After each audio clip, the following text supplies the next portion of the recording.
Boa noite, bem-vindos todos, bem-vindo também quem assiste aqui pelo canal. Estamos ao vivo, depois de 3 semanas em reforma, terminamos a reforma, ficou ótima, reabrimos hoje presencial. E quem estiver assistindo, se inscreve no canal, clica no sininho para ativar as notificações, assim você receberá um aviso cada vez que a gente subir um vídeo. E a gente vai, melhorando e crescendo o canal. Compartilha com seus amigos, com sua família, para a gente levar o Evangelho de Jesus para mais lares, né? Então, muito bem-vindos também aí os internautas. Sabe que a gente ora o Pai Nosso, né, e fala, perdoa nossas dívidas. Cada vez que eu venho aqui para fazer a exposição do tema e cada quarta-feira que eu venho para contribuir nas aulas do curso, parece que é um tiquinho da dívida que eu estou pagando, sabe? Da minha dívida. Então é muito bom vir, é sempre uma oportunidade porque eu vou quitando, né? É que a gente vai fazendo mais prestação no carnê, né? O que adianta? Paga uma folhinha, pronto, abriu mais 6 parcelas, né, das dívidas. Mas a chance de ir pagando é muito boa. Brincadeiras à parte, vamos lá só para a gente descontrair. Hoje nós vamos aqui refletir o capítulo 17, que é o nosso tema Sede Perfeitos. E é um capítulo que traz um convite assim muito bonito de Jesus para conhecermos o modelo de perfeição que ele nos apresentou. E também nos mostra o caminho, né, a estrada que a gente tem que trilhar para o aperfeiçoamento moral. Então, é cheio de lições assim muito bacanas. Não é um capítulo muito longo, mas ele abre com os caracteres da perfeição, né? Porque o nosso título é Sede Perfeitos, então Kardec abre com os caracteres da perfeição. E ele fala também do homem de bem, que é um item, né? Que o homem de bem é aquele que faz o bem acima de tudo, mas que também não basta só fazer o bem, né? Não fazer o mal. Ele segue as leis aí, as 3 maiores leis morais de Jesus. E também tem um capítulo importante sobre os bons espíritas, né? Quando Kardec explica, mostra para nós, né, muito do espiritismo, do papel da doutrina espírita e como nós nos comportamos para nos tornarmos bons espíritas, né? O que diferencia um do outro. Traz a linda parábola do semeador, que eu gosto muito de comentar. A gente fala aqui sobre o dever das instruções dos espíritos, né? Sobre o dever, basicamente, não o dever que a gente tem no nosso dia a dia, no nosso trabalho, nas nossas atividades, mas o dever como obrigação moral, né? Que começa sempre comigo. Quais são, né, as minhas obrigações morais, depois a do outro. Então começa com a gente, né, porque é muito comum a gente se incomodar com o outro, com a moral do outro, os defeitos do outro e esquece, né, da nossa, né, do caminho que a gente está seguindo. Então aqui a gente encontra, né, uns caminhos assim interessantes. Ele fala da virtude, né, sobre o que é uma pessoa virtuosa, né, a pessoa virtuosa que traz todas as qualidades da benevolência, da paciência, do amor, da indulgência. Se ela faz propaganda disso, ela não é virtuosa. Virtuoso é aquele cujas qualidades são percebidas pelos outros, né? Quando bate bumbo, mandei 10 caixas para o Rio Grande do Sul e põe no Instagram, põe no Facebook, né? Batendo bumbo. Não é virtuoso. Para Deus, virtuoso é aquele cujas ações são, para ele próprio, às vezes até imperceptíveis, né? Mas percebidas pelo outro, sobretudo para quem recebeu, né? Então é um capítulo muito rico, traz bastante coisa pra gente. E Kardec também ensina aqui como a gente deve e pode se aproximar de Deus, não apenas com as palavras, mas de verdade, com sinceridade no coração. Então, por ser um capítulo que fala sobre perfeição, né? Então deixa bem claro onde nós estamos, né? Que papel que a gente representa, em que momento que nós estamos. E ele escolheu aqui um trecho de Mateus, que são 4 versículos, que dá aqui a base de sustentação para a gente comentar o capítulo todo. Então eu vou ler, é curto, diz o seguinte: amai os vossos inimigos, fazei o bem àqueles que vos odeiam e orai por aqueles que vos perseguem e que vos caluniam. Porque se não amais, senão aqueles que vos amam, que recompensa com isso tereis? É muito fácil amar o nosso filho, amar o nosso pai, mãe. Os publicanos também não fazem isso? Eles também amam seus filhos, seus pais que os amam. E se vós não saudardes, senão vossos irmãos, que fazeis nisso mais que os outros? Que diferença você tem dos outros, né? Os pagãos também fazem isso. Então, sede, pois, vós outros perfeitos, como vosso Pai Celestial é perfeito. Está no capítulo 5 de Mateus, versículos do 44 até o 48, isso aqui. Então, de cara, a doutrina espírita nos proporciona a possibilidade e nos provoca para que a gente sempre questione, que a gente sempre investigue, para tornar a nossa caminhada mais racional e mais lógica. Então a gente sempre comenta aqui na tribuna sobre essa questão de amar os vossos inimigos.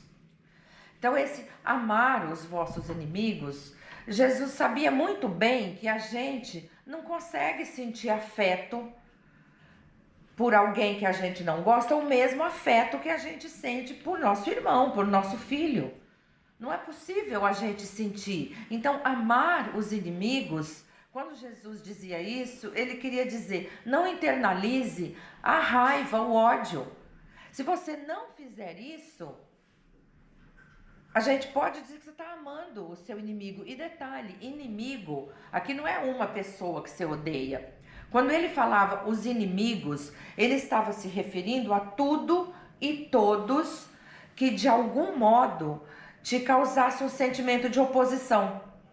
Então, por exemplo, os publicanos, não era um publicano que odiava um judeu e vice-versa, eram os publicanos que odiavam os judeus e cobravam os impostos, e os judeus odiavam os publicanos porque os publicanos faziam isso. Então, ele está dizendo assim, não cultive o ódio pelo inimigo. O inimigo tem esse sentido de tudo e todos, como hoje, se a gente for pensar, tem coisas que a gente não gosta, não tem movimentos que a gente não gosta, que a gente não apoia, aí destila ódio nas redes sociais, né? E rompe com a família, e briga com os amigos, e não é uma pessoa. Então, veja o alcance da palavra inimigo. Então, é essa importância que a doutrina espírita provoca com a gente, da gente investigar para a gente compreender melhor o sentido do que está escrito nos ensinamentos de Jesus. Então, isto posto, fica claro que a gente não pode levar ao pé da letra a máxima, sedes perfeitos, como vosso Pai Celestial é perfeito. Vocês acham que Jesus ia falar que a gente tem que ser perfeito como Deus é perfeito? Não ia, porque Deus é perfeito. Então, admitir que nós temos que ser perfeitos como Deus, a gente está admitindo que a gente é igual a Ele, que a gente pode ser igual a Ele, e Deus é perfeito. Então, o que Jesus quis dizer quando Ele falou, sede perfeitos? Aí que a gente tem que investigar. O Espiritismo, ele não traz uma moral nova, mas ele nos estimula a questionar. Não precisa ser mais inteligente. O sede perfeitos a palavra que foi traduzida do grego para perfeito em português, na nossa língua de hoje, a palavra era teleios. Teleios foi traduzida como perfeito, mas ela não significa perfeito. Lá no grego antigo, ela significa aquele que cumpre seu propósito. Porque uma palavra, ela não tinha um sentido literal, ela tinha um significado.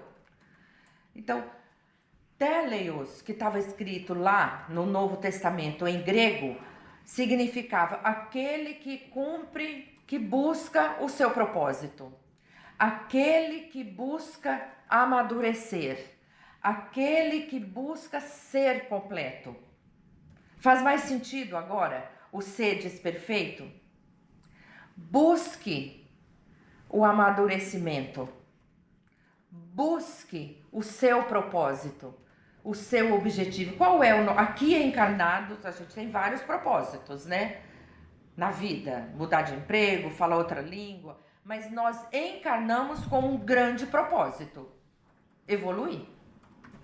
Aperfeiçoarmos moralmente. Sermos melhor. Então busque isso. Foi isso que Jesus disse quando ele falou sedes perfeitos. E esta palavra teleios, ela aparece largamente na Bíblia. Desde o Antigo Testamento, lá em Gênesis, como em outras passagens, como nas cartas de Paulo.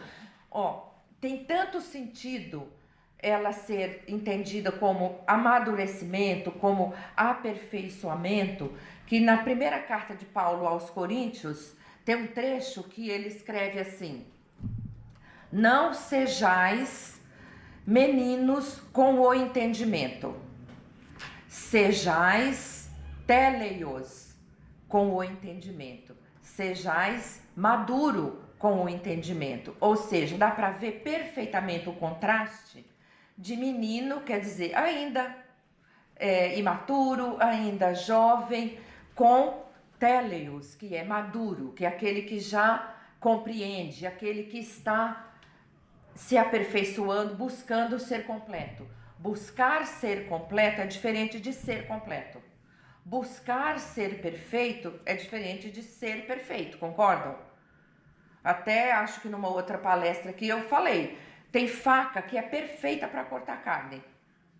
Tem faca que é perfeita para cortar pão. Tenta inverter. Um pão bem mochibento, você pegar uma faca, né, e você vai sofrer ali. Então, a perfeição, ela é relativa. Ela não é absoluta. Então, idem aqui. Nós temos que compreender esse modelo. Jesus trouxe um modelo para nós. E nós vamos sempre caminhar nesta direção, como o nosso propósito.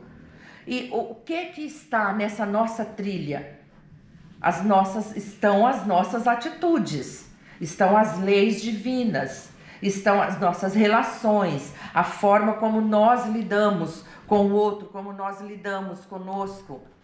Então, esse caminho que a gente é convidado a trilhar é o caminho que nos conduz para este modelo que ele nos apresentou de perfeição. Mas ele não pede para a gente ser como o modelo que é Deus, porque não é possível, é inadmissível. Nós seríamos comparados com Deus? Não dá. Então, a tradução, eu sempre que tenho a oportunidade, quando no meu estudo tem algo assim, eu procuro trazer esse esclarecimento, porque eu acho que torna a nossa caminhada, a nossa trilha um pouco mais confortável. Porque senão você joga a toalha, porque você fala, perfeito, justo eu desisto. É quando, aqui mais para frente, o Kardec explora a questão do homem de bem. O homem de bem é aquele que não desiste, é aquele que compreende que o Espiritismo, ele vem para trazer para nós essa possibilidade do questionamento, a possibilidade do entendimento, e vem reforçar a moral cristã e não trazer uma nova moral.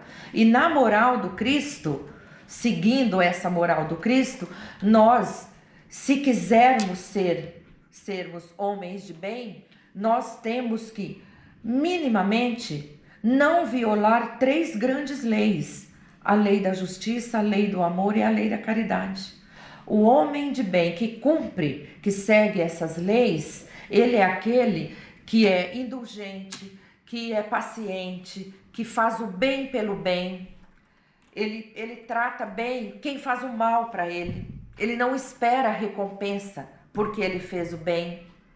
Ele não deixa passar a oportunidade, não negligencia o que é útil e o que é bom.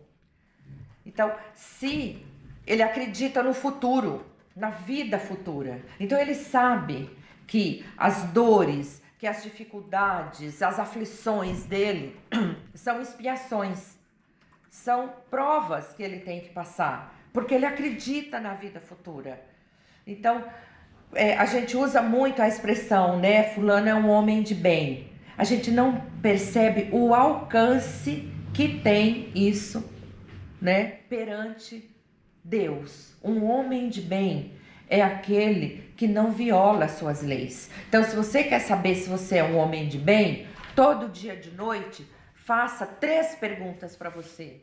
Primeira, hoje eu violei a lei da justiça?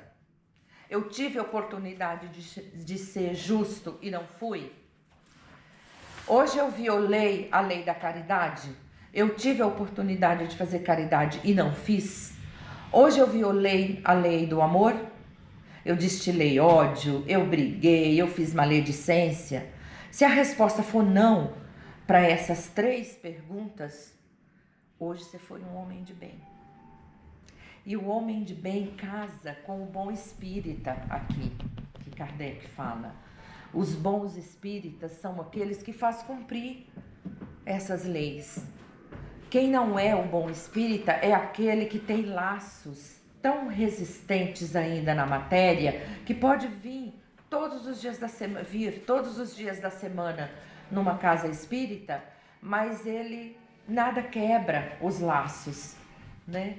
É como a parábola do semeador, que eu falei que gosto de comentar e não vou me furtar.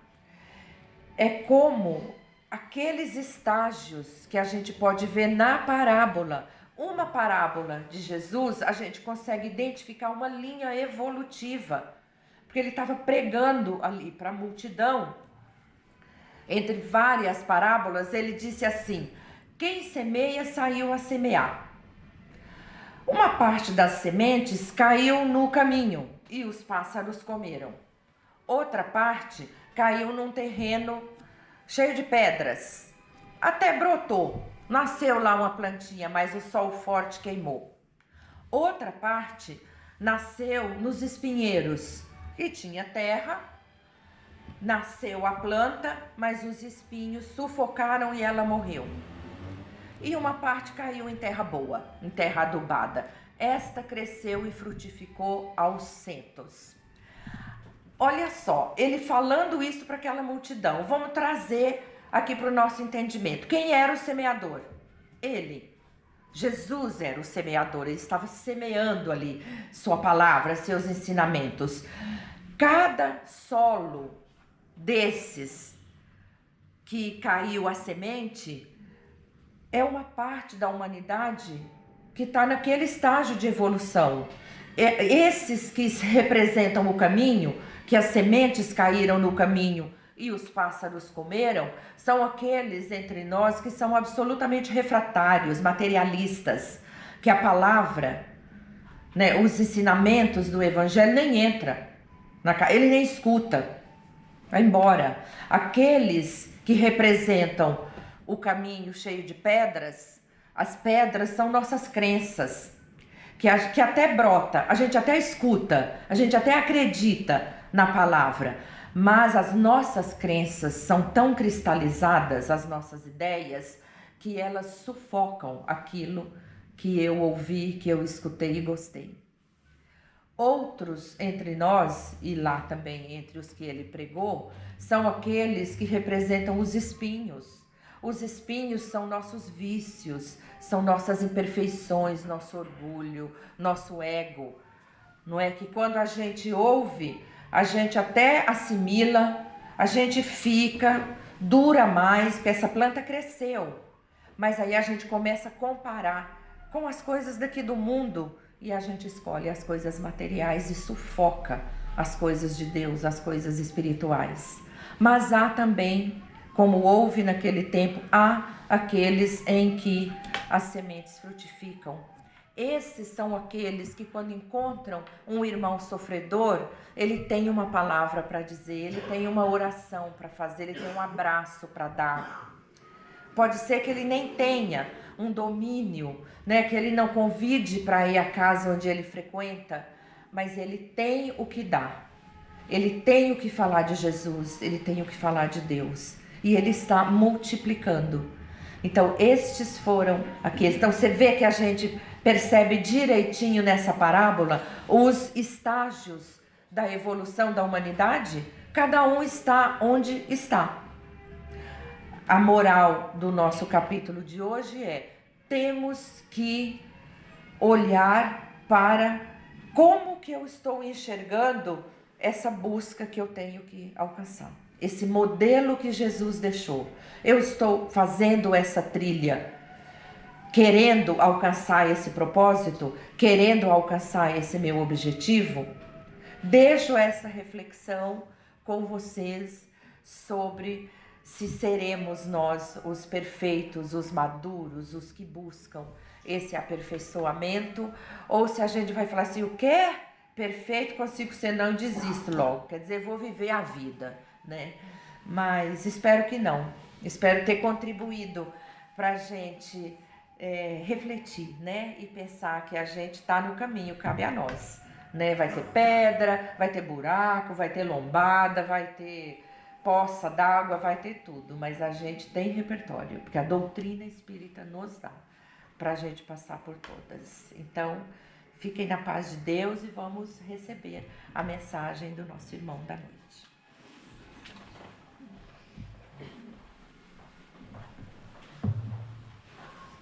Boa noite, queridos irmãos.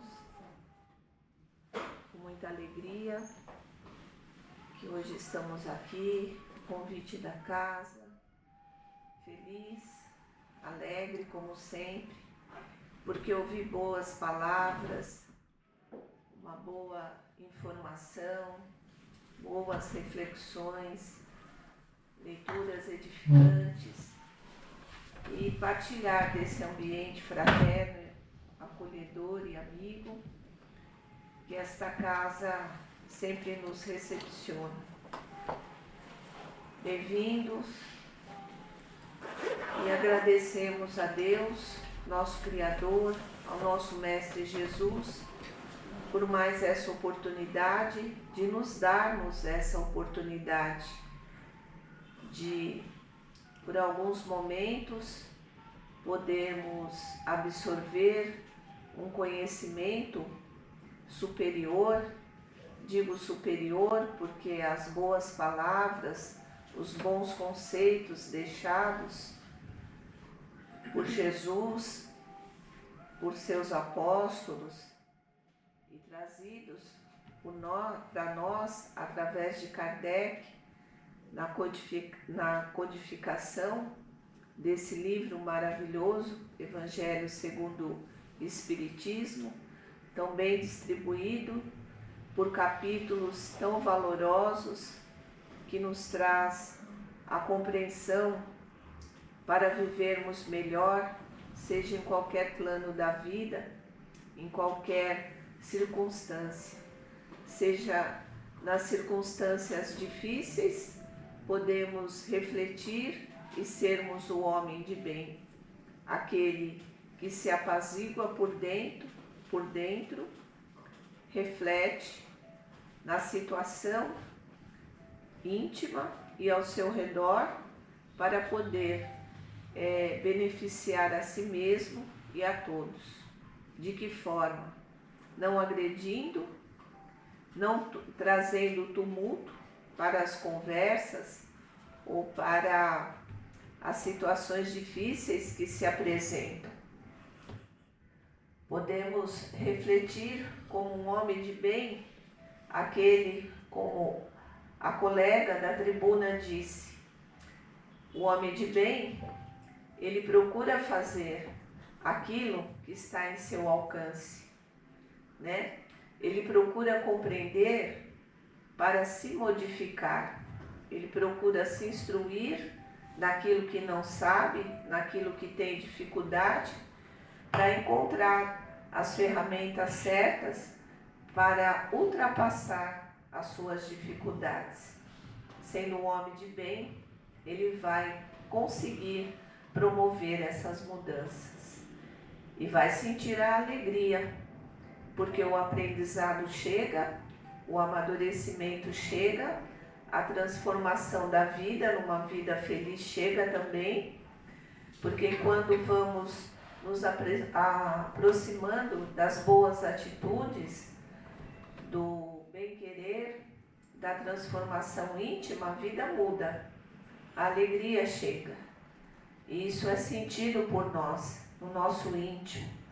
É aquela sensação boa quando sorrimos sem que haja alguma situação que evidencie isso.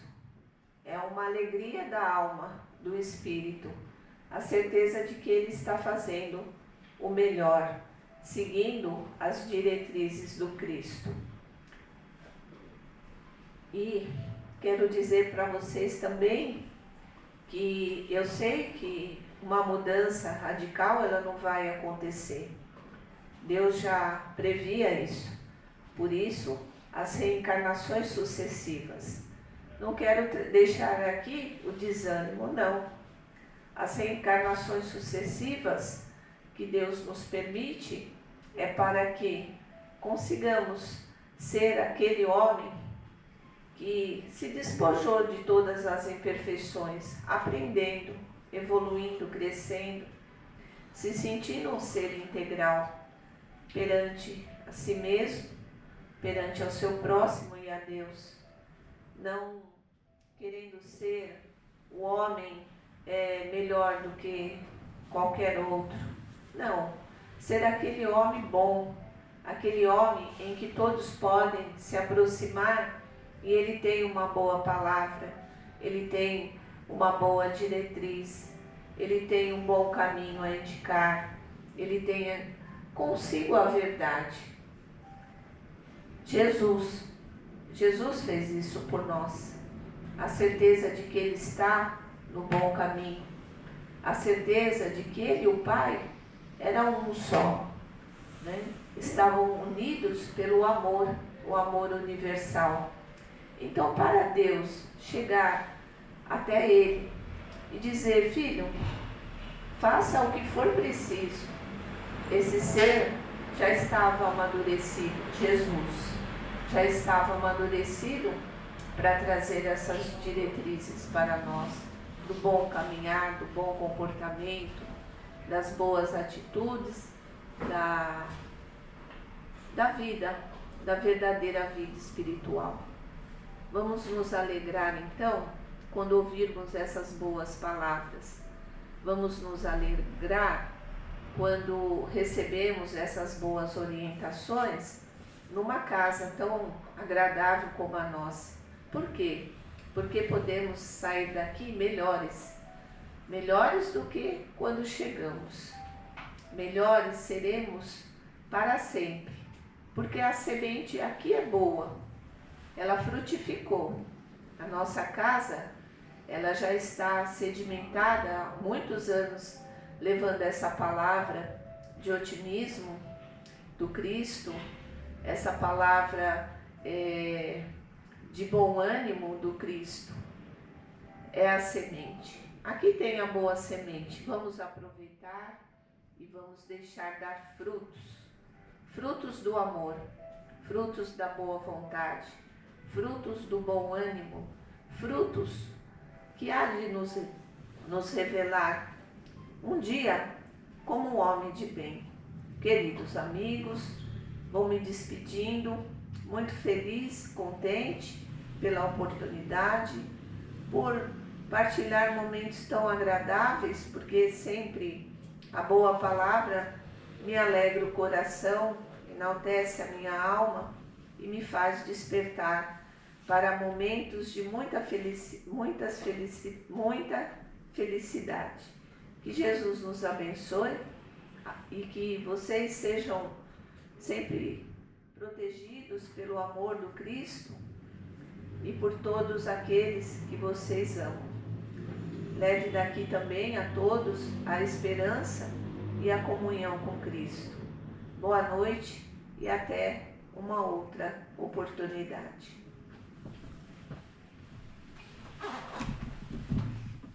Muito obrigada, irmão. Nós é que fomos despertos pelas suas palavras, por mensagem tão engrandecedora. Nós agradecemos do fundo do coração. E assim, nesse clima, nós caminhamos para encerrar a primeira parte aqui da tarefa, né, da noite, agradecendo, como já começamos nos agradecimentos, a Deus Pai Todo-Poderoso, a Maria Santíssima, nossa Mãe, Jesus, nosso irmão maior. Em seu nome, nós agradecemos pela oportunidade de estarmos aqui, porque estar aqui já é estar na trilha, no caminho do que buscamos, do nosso aperfeiçoamento e burilamento moral. Então pedimos uma vibração de carinho e de amor por nossa casa aqui de proteção, de amparo espiritual, e que esta vibração de amor se estenda por toda a redondeza e alcance aqui todo o bairro e a comunidade, que todos em nosso entorno se sintam tocados e devidamente protegidos pelo amor de Jesus. Então assim, muito, mas muito melhores mesmo, como disse o nosso irmão, do que quando nós começamos, nós vamos agora nos preparar para receber o passe espiritual que será ministrado sobre nós.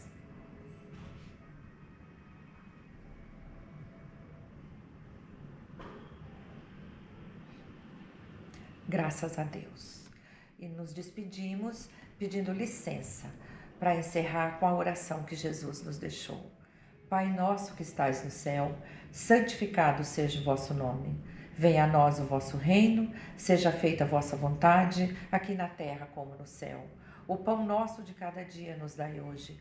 Perdoa nossas ofensas, como devemos perdoar a quem nos tem ofendido. E não nos deixeis cair em tentação. Livra-nos, Senhor, de todo mal.